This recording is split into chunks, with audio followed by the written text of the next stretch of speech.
Bugün ne gün bilir misiniz arkadaşlar? Cumhuriyet günümüz. Maşallah, maşallah. Dereket bugün bizim Cumhuriyet günümüz. Cumhuriyet gününü unutup kalmayan evlatının kelüksü parlak buldu, kolda meşal buldu. Allah sen bu yolu sabit kılsın.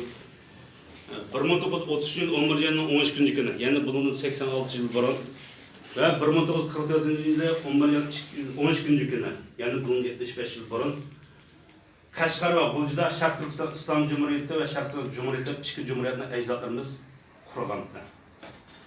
Tolum yapsız, Cahangir güçlerindeki menfaati uygun olmayan müstakillığımız, Cahangir'in mezhepleşilen ahir aldırıp taşlangan bolsun mu? Lekin bizim kalbimizdeki ulanın mukaddes ornunu, gelecek emimizni yemirip taşlayamadı, hiç kim kılanmadı.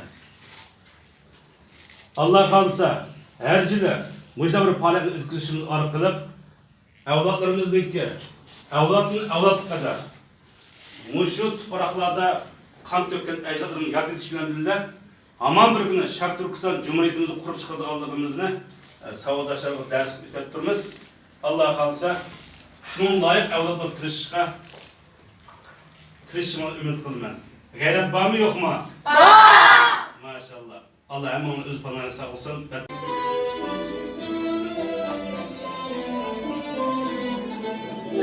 Bir muellim yurtlarda mektep hakimi, kalbinizde yok yorum, kurla camini, hükmüm kalkan yok.